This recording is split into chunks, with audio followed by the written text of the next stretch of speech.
पिंकी और खेत के खरबूजे। एक दिन रास्ते में। चंपू, कहाँ जा रहे हो? खेत में खरबूजे खाने।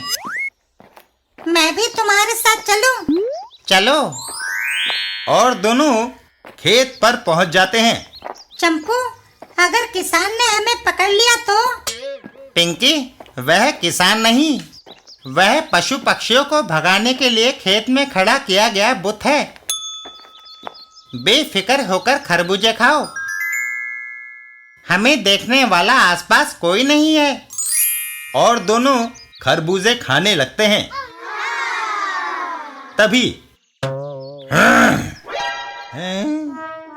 किसान डंडा लेकर उनके पीछे दौड़ पड़ता है। भागो चंपू, वह तो किसान निकला।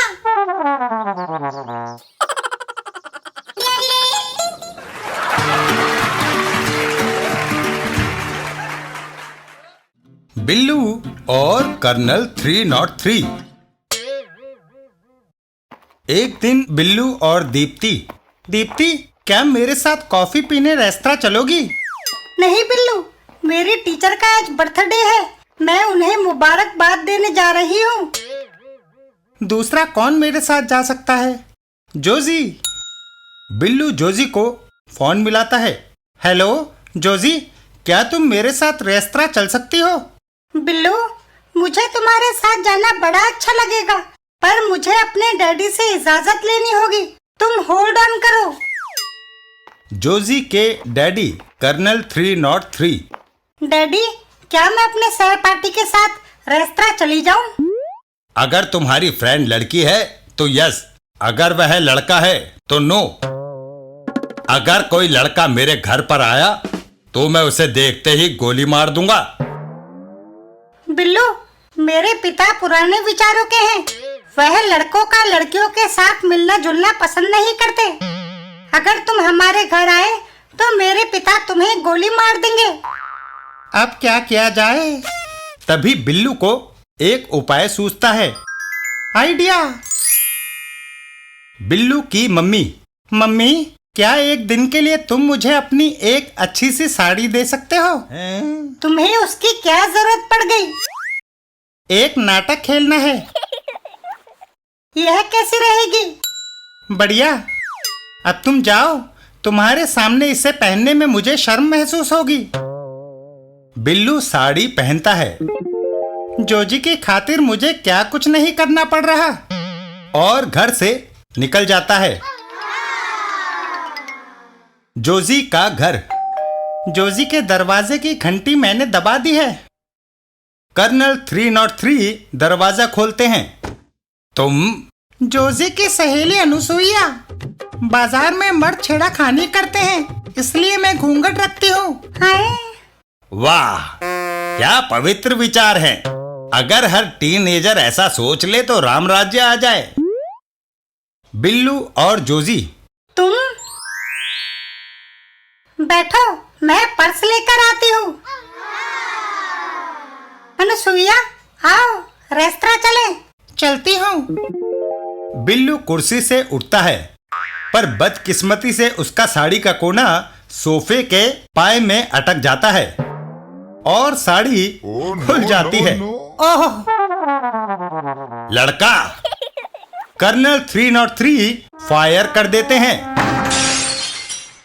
पिछले दरवाजे से निकल भागो। बाहर आकर बिल्लू कुंडी लगा देता है। बाहर से कुंडी लगा दी है। आओ अब चलें। इधर colonel 303। Hello TV mechanic. TV mechanic. नई स्क्रीन और रिपेयर का खर्चा 560 रुपए लगेंगे। है?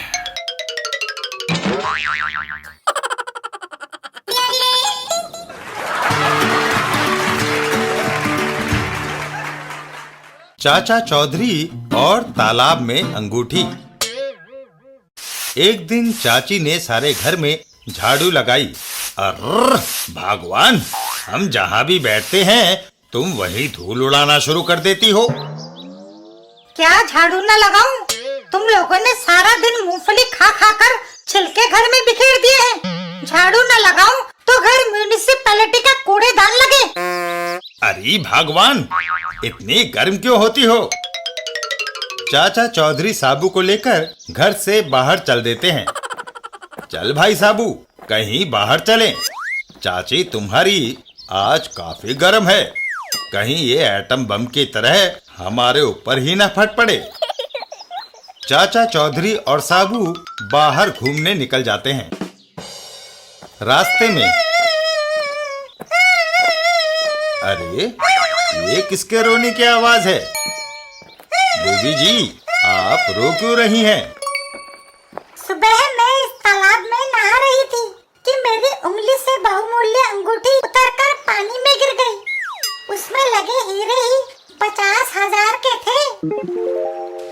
तो रोने की क्या बात है? वह गोताखोर तुम्हारी अंगूठी ढूंढने में लगे हुए हैं।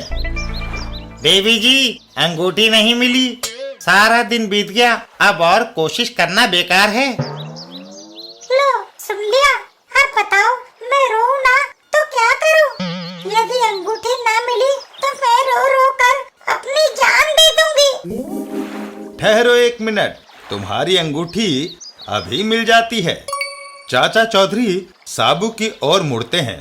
साबू, जल्दी से तालाब का सारा पानी पी जाओ। अभी लो। साबू तालाब में उतर जाता है और पानी को पीना शुरू कर देता है। जय बजरंग बली। और साबू ने इतना पानी पिया कि तालाब ही सूख गया। वाह, कितना मीठा पानी था। तभी वो औरत दौड़ती हुई आई। हाँ, वो रही मेरी अंगूठी। चाचा चौधरी, धन्यवाद चाचा जी। धन्यवाद साबू का करो, जिसने सारा तालाब सुखाकर तुम्हारी अंगूठी ढूंढ दी। साबू।